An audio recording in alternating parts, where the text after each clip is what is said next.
Hi guys, James at RampantLionReviews again for you today with another beer review. For this one we are going to head to Norway again for the first time in what feels like a wee while, but in reality it's only been a couple of weeks. But for this review we are going to have a look at another brewery who I have never tried anything from before, so quite exciting times. For this review then we are going to go to the Telemark region of Norway, which is kind of to the sort of south and westish of Oslo, and we're going to have a look at another beer from a sour brewery who I think should be quite exciting to watch over the next little while. For this review then we are going to go to Lindheim Ølkompani. And these guys are from Gvarv, and this particular beer is the Avalon, which is a plum sour coming in at 7.6% actually. So yeah, this one should be really nice. This beer came to us sometime in March in the Tilfeldig assortment in Systembolaget. I forget exactly what day this one came to us, but I think this might have come in, what was it, the 24th of March, something like that. But yeah, I got this one because I always like trying different Norwegian beers. This one came out at the same time as the Untappd beer that I reviewed for you a couple of weeks back actually, but I just didn't get round to doing the research on this brewery. And of course when you've got IPAs and things like that in there, they have to take priority because they don't last as long as the sour beers and stuff like this. So this was one that could go on the back burner for a little bit. But yeah, definitely cool to introduce another Norwegian brewery to you here on the channel, and I do hope that I can review some more Norwegian beers for you regularly over the next little while. There's some great things up there. Everyone seems to know the likes of Amundsen, Servicium and Lervig and things like that, but there are some other very small breweries like this one who are doing some very interesting stuff as well, so keep your eyes peeled on the Norwegian beer scene. But definitely cool to introduce another sour beer brewery to you on the channel, and I hope that you guys enjoy my take on this one as well. So yeah, let's see how we get on with this one then. So as always with my reviews, I'll tell you a little bit about the brewery before we taste the beer. If you want to get straight to the tasting, just fast forward. All the usual links are in the description below. That's the brewery website, the link to my other reviews that hopefully I can do in the future from Lindheim Ølkompani. Very first time I'm trying one of their beers, as I mentioned, and hopefully not the last. There's all the usual social media down there as well. If you want to see more reviews, do please consider subscribing to the channel. The whole channel of course has a geography based tagging system, so you can go into the home page and search for beer based on country, city, state, county, prefecture, whatever it is you're interested in. Do check out the playlist of beers from different countries. There is one there for all the Norwegian beers that I've reviewed for you. That is being added to fairly regularly, not as regularly as I would like of course, but you will see Norwegian beers appearing. If you know, you will see maybe 3 or 4 a month or something here on the channel. But yeah, do let me know your brewery and beer recommendations as well. It's always great to hear from you guys that are watching the videos, and the support that you show the channel is hugely appreciated. So anyway, to tell you a little bit about Lindheim Ølkompani then, on to my brewery notes. So as I mentioned to you earlier, Lindheim Ølkompani can be found in Gvarv in Telemark to the southwest of Oslo. It looks as if it's maybe about an hour or two's drive away from Oslo, but apparently Gvarv is quite a famous fruit producing region in Norway, which I didn't know actually. But the company is run by Eivind Eltesen and also Ingeborg Lindheim, who of course it takes its name from. It's her family's farm from what I understand. But these guys took over the Lindheim fruit farm back in 2013, and they served their first beers just a couple of months later. So Eivind is from Sigefjord, and he was educated as a health and sports scientist, while Ingeborg is the eldest of 3 daughters in the family, and she worked as a teacher previously. But the Lindheim farm apparently consists of around 1,000 acres of land, 100 of which is for growing fruit, and I think they grow a whole host of different things: plums, different berries and stuff like this, and apples, pears, all of these kind of things. There's quite an extensive list of different fruits that these guys are producing. So you know, this is a brewery I think that I definitely want to keep an eye on. I'd love to review some more beers from these guys with some of the different fruits and things. Maybe they've got like a few lingon and cloudberry and sours and things like this, so that's definitely something I'd like to explore with these guys later on. But the brewery that they have It's in a barn that was built back in 1954. The brewing equipment comes from Premier Stainless Systems, and they've got 6 fermentation vessels. This is one that's, or 4, sorry, that are 1,150 litres, and then they've got 2 bigger ones that are they've got two 2,500 litre vessels. But they've got a cool ship, which is the big kind of open tray type thing that you use for brewing sour beer. This is on the floor above the brewery, and apparently the Lindheim air is very good for wild yeast strains. Apparently there's something very unique about the air in this area that gives them a lot of very interesting wild yeast cultures. So when you drink some of these Lindheim beers, you are getting things that are, you know, that the yeast cultures are coming from very, very locally, which is great. But in 2016, they completed a basement under the barn, which is where they have all their oak barrels, and they've got a good number of these. It's mainly a mixture of wine, bourbon and rum barrels that they have, and they've come from Europe and the US as well. They've got a restaurant and bar on site that opens from Wednesday to Saturday, depending on what month it is. The opening hours of that change, so just make sure you check out the website. They also produce cider, and they've got a few different ranges of beer as well. They've got their regular range, they've got the Farmer's Reserve, the Friendship Series, and then also they've got the one-off brews too. This one I'm not sure exactly what kind of series this one was from, because it didn't say, but maybe, you know, I'm pretty sure it didn't say. I couldn't figure out which series this one was from. But as of April 2020, when I'm producing this review for you, they've produced just under 100 different kinds of beer according to Untappd. So yeah, interesting. So yeah, this I believe was this brewery's first appearance in Systembolaget in Sweden. Hopefully it's not their last. I do hope that we get more Norwegian beers quite regularly, because there is some really good stuff up there from what I understand. I need to find a Norwegian beer mule who I can send money to and get them to mail me some of the more random Norwegian beers. But yeah, you know, this brewery, from what I've heard, have a very good reputation. And I mean, when you think about it, when you actually think about it with these guys, when they've only really been around for what is it, around 6 years or something, as a sour beer brewery, to have 100 different beers, I think that's you know, that's pretty impressive actually. And I'd never heard of these guys either, so this is quite a random craft brewery to come across actually. So yeah, but as we know, there's more and more sour beer breweries opening up all the time. Back home in Scotland, we've just had the you know, Vault City are very new on the scene, and they're doing lots of things. Here in Skåne, we've had Bryggeriet for a long time as well, who are one of the kind of premier names in Scandinavia when it comes to sour beers. And I guess, you know, these guys have probably been around just about the same length of time, but I've never heard of them. So yeah, this is one of the awesome things about doing these beer videos. Quite often you discover breweries and you're just like, why did I not know about these guys before?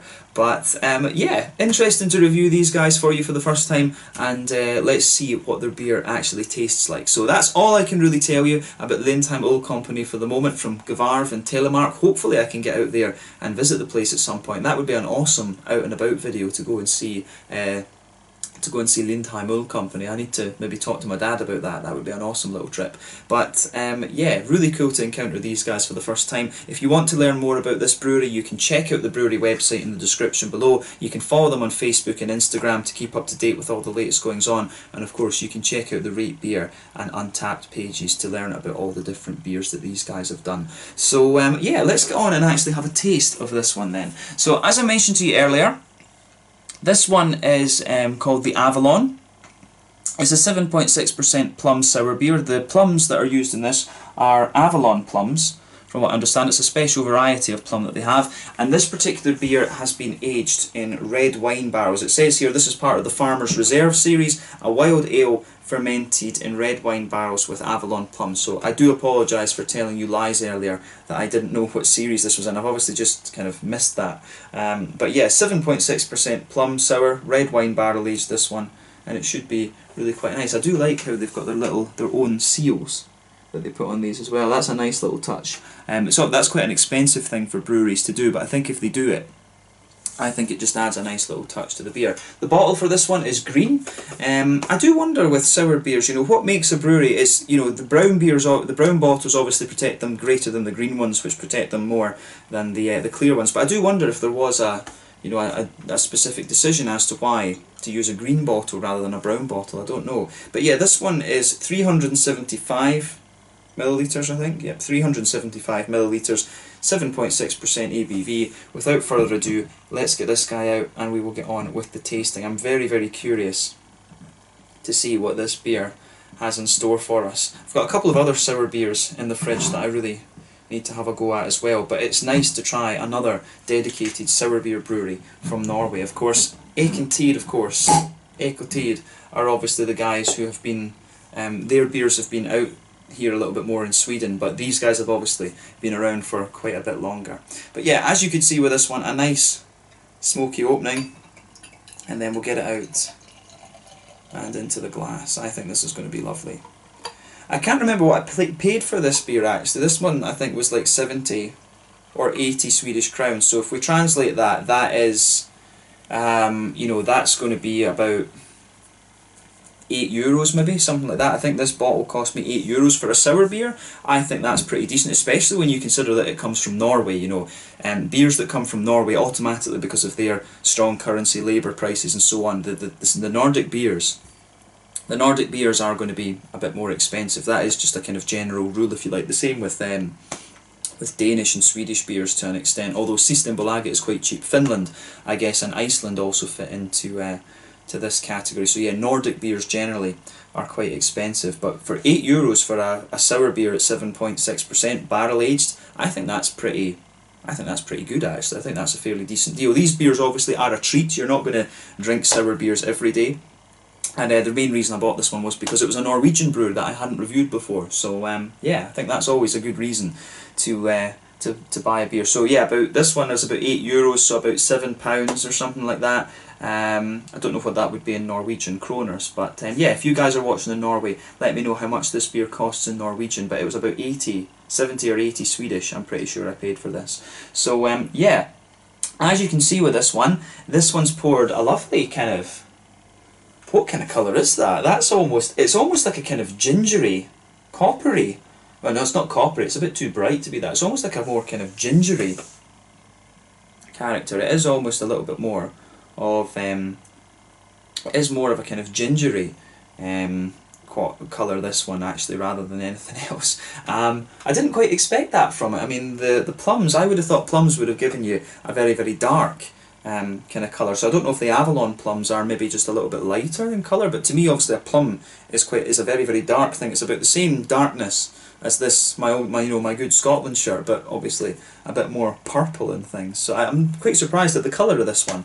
This to me looks more like a kind of sultana type colour beer, but yeah, it's interesting that. I did expect this one to be a little bit darker, of course, but yeah, it looks very nice. Definitely kind of almost gingery type colour. It's almost the same colour as Iron Brew from Scotland actually. I don't know how familiar people in Scandinavia are with Iron Brew, but it really reminds me of Iron Brew from Scotland in terms of its colour. But yeah, a solid third finger of a frothy, kind of like ivory cream coloured head on this one. That's faded away to just be a very thin foamy layer. This beer does have a degree of haze to it. There are one or two little bits of sediment just kind of sticking towards the bottom of the glass there, but that's always going to happen with these sour beers. They're always bottle conditioned and, you know, maturing as you kind of go through them actually. But yeah, this is a really nice looking beer. There is a, you know, it's kind of medium hazy, this one, not as hazy as the likes of a New England, a little bit more hazy than the likes of a West Coast IPA, something like that. But it looks very, very nice. As I say, the surprising thing for me with this one is the colour. There's one or two big bubbles sticking towards the side of the glass, and you've got a few little ones just kind of heading up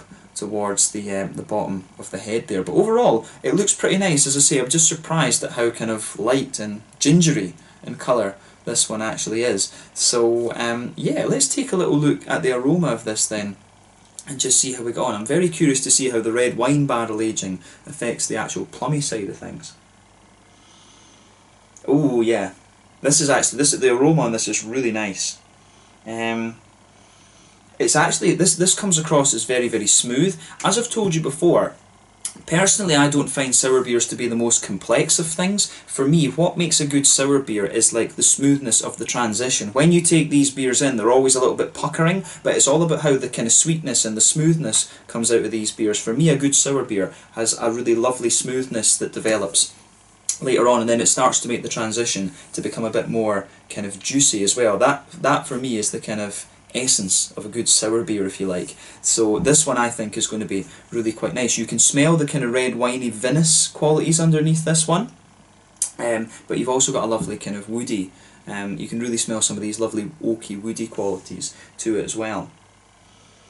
So yeah, underneath, lovely, straight up, smooth oakiness. I do wonder with wine barrels, I actually don't know this, I know with whiskey barrels they always char the inside of them. I think they do the same with bourbon barrels as well. I don't know about wine barrels, so if any of you that are watching are experts on barrel aging, do let me know that, because I always find with the wine barrel aged stuff it comes across really, really smoothly. But yeah, the woody notes that you get out of this, the vanilla and the oaky things, those really form a very, very nice backbone of the beer. It almost in some ways smells as if it has a little bit of diacetyl in it as well. You know, this sort of Werther's Original type flavour. It really, you know, it really has a little bit of that in there as well. Maybe it probably doesn't actually, but it smells as if it does. You do get a little bit of this kind of Werther's Original, slightly brown, sugary type note out of this one, like a very kind of light, caramelly, almost fudgy type quality. So that's an interesting point to make about this beer, but the woodiness, really, that forms the absolute linchpin of this beer. Going by the aroma as well, I'm not sure, I wouldn't be surprised if there's not hops in this, either that or they'll have used...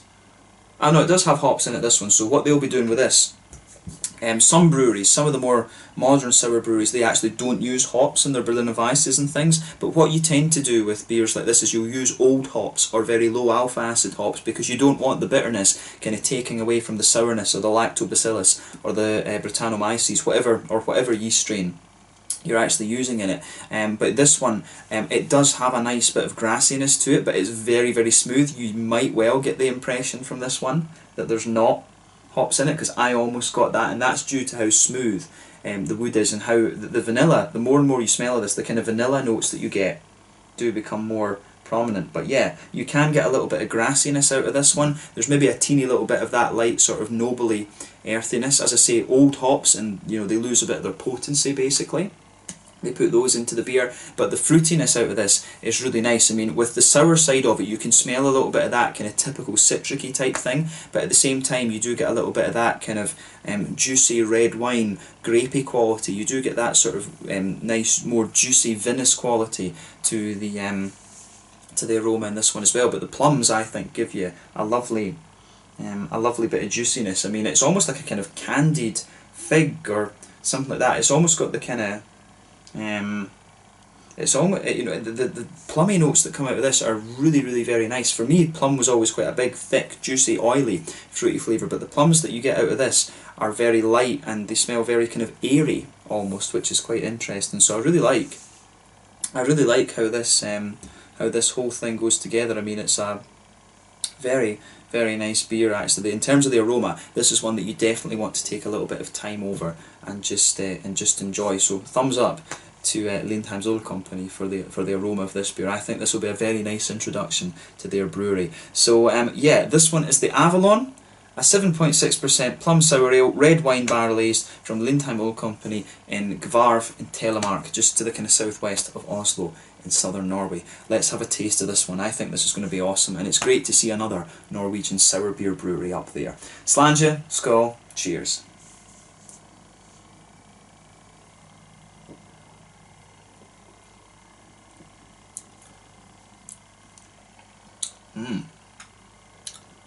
That's nice actually, I like this.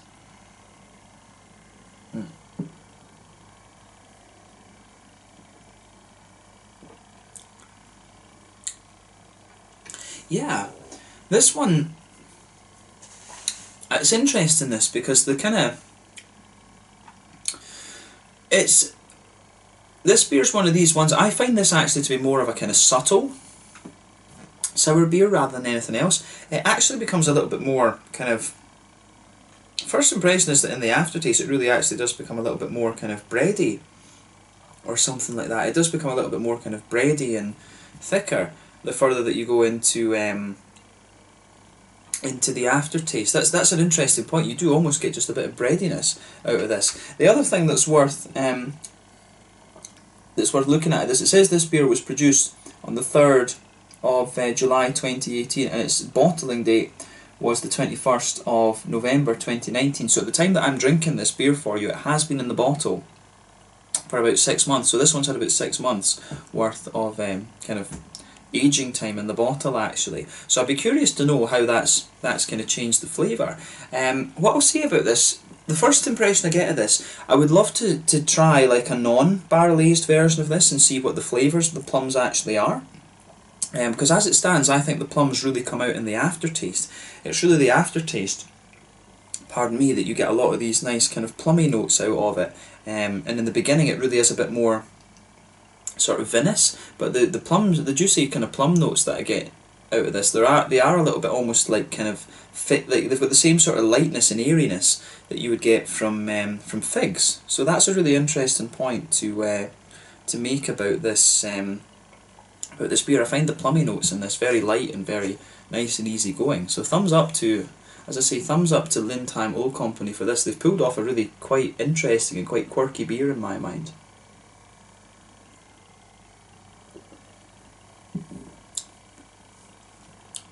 Yeah, I wouldn't hesitate to drink this one, and you know, it certainly makes me curious about some of the other beers that they've got on offer.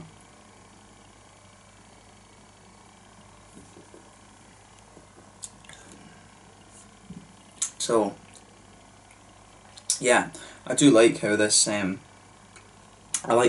goes together. Let's try and break down the flavour of this one then and see how we get on. So straight away with this beer, you can feel that nice kind of smooth oaky quality that blankets the middle of your palate, and it does kind of sweeten up a little bit the further that you go into the aftertaste with the beer. Actually, I like how that comes about with this beer. But yeah, as you move kind of further forward on the palate, you actually feel, I find this beer almost has a little bit of a kind of bready quality to it. I don't know if that would be from the type of yeast that they've used, but for me, this, you've got the woodiness and the lovely smoothness of the wood, but then it just feels as if there's a bit of a kind of bready layer sitting on top of that.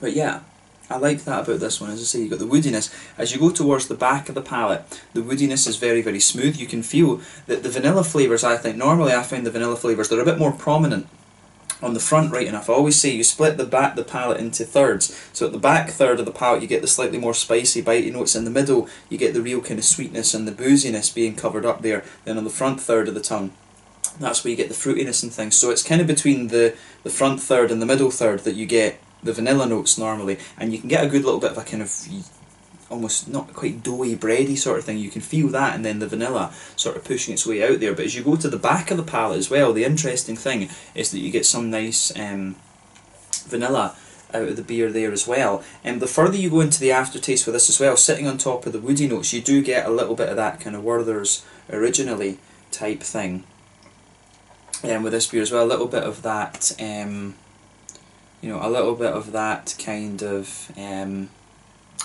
do you say, you do get a little bit of that sort of, you know, Werther's Original diacetylly type thing. You do get a little bit of that coming out of this beer as well, which is interesting.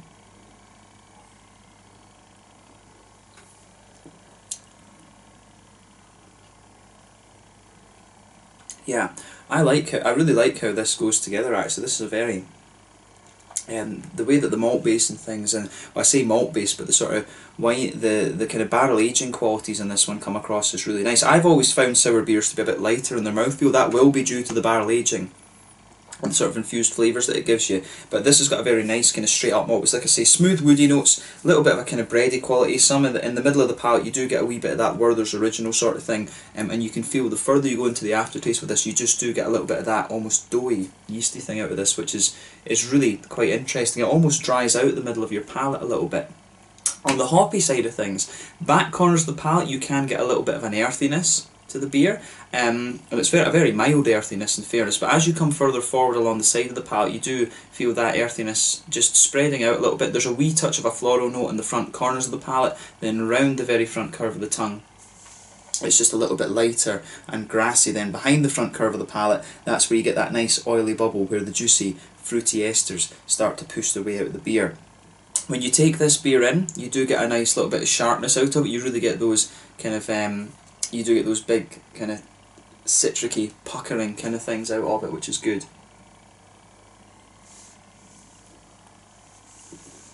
So yeah, when you take this one in, you really get that kind of vinous quality out of it, but very quickly you can feel the front of your tongue just kind of wetting up a little bit. I think if I was blind tasting this, I would struggle to know that it's red wine barrel aged. Other than some of the juiciness, I might have been tempted, and the fact that it's not quite as dry. In terms of flavour, I think the kind of vinous qualities of this are a little bit more like white wine, but in terms of the actual vibe that they give you, they're a bit more juicy like red wine rather than being drier like white wine. But yeah, you get that kind of vinous quality in the beginning. You get some nice, you can really feel the juiciness of this beer come out a little bit more the further you go into the aftertaste as well. So this is nice how this goes together. This beer, as I say, it gets a thumbs up from me. It's definitely one of the more subtle sours that I've come across. It's not got the strongest of fruit flavours, but it really is. It is one of these ones where it's all about the little subtleties, and I like that about it. So yeah. So yeah, as I say, the front of your palate just juices up quite nicely, and then around the edge of the tongue, just kind of around the front edge on top of the grassy esters that the beer has, you just really feel the juiciness of these plums just evolving a little bit, and it comes out further into the aftertaste. But like I said, the plums, they're a little bit lighter and airy.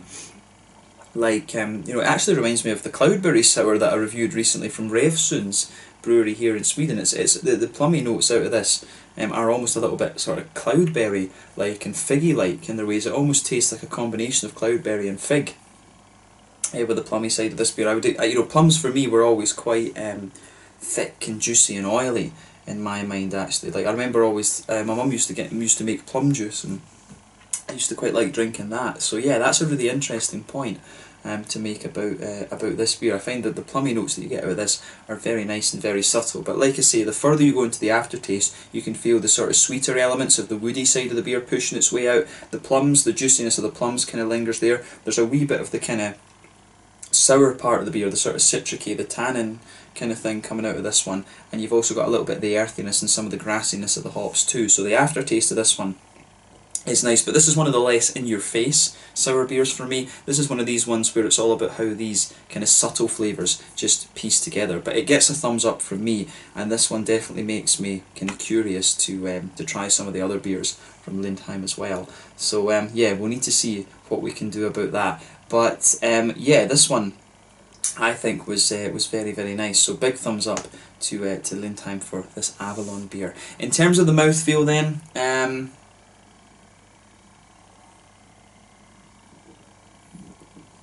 this is a kind of mid, within the sour category, this is quite mid-bodied. It does have an element of oiliness to it.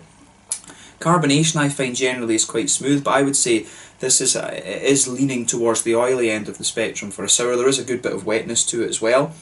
It's not the most puckering of sours you're going to come across. There is a wee bit of hoppy bitterness to this. I think you'd get about 15, maybe 20, no I don't think quite 20, maybe about 15 IBUs out of this one. You do get a little bit of the hoppy dryness on the edge of your palate. It really gets juicier and sweeter the further that you go into it as well. As I say, the plummy notes give you an impression. It's almost like kind of figs and cloudberries sort of combined in this one. Maybe a bit of sultana as well, actually, come to think of it. There are maybe, there maybe is actually on that oily part of the palate where you're getting the fruit. As I say, the plums kind of come out around the edge, but there is almost a little bit of a kind of perry ester to this one as well, which is quite interesting. But the fruit is very nice and very juicy in my mind, but also very light and airy. The middle of the palate's interesting too, very smooth and woody, a little bit of sweetness from the vanilla, but also a little bit of a kind of doughy quality from the bready side of things as well. But overall, this is a very, very interesting beer, this one, and I'm glad that I was able to review this. It's definitely a nice beer to use as an introduction to Lindheim Ølkompani. So I really hope I can review more from these guys at some point in the future. I need to have a look through their beers and just see what I can get, and maybe I can sort that out when I get up to Norway next time. So yeah, let's leave it at that for this one. This one was the Avalon, a 7.6% red wine barrel aged plum sour from Lindheim Ølkompani in Gvarv, Telemark, to the southwest of Oslo, in southern Norway. Thank you again for watching my beer reviews. Until the next time, please like, subscribe, share, all the usual YouTube stuff. Let me know your own thoughts on this beer in the comment section below. Let me know what your favourite beers are from Lindheim Ølkompani as well, and I'm sure I'm sure that we'll review more from these guys at some point soon. I do hope to get more Norwegian beers for you reviewed over the next little while, so keep your eyes peeled for that, and we'll see what we can do. Thank you again for watching, and I will catch you guys very soon. The Avalon 7.6% Plum Sour, red wine barrel aged from Lindheim Ølkompani in Gvarv in Telemark in southern Norway. Slange, skål, cheers. Keep your eyes out for more Norwegian beers.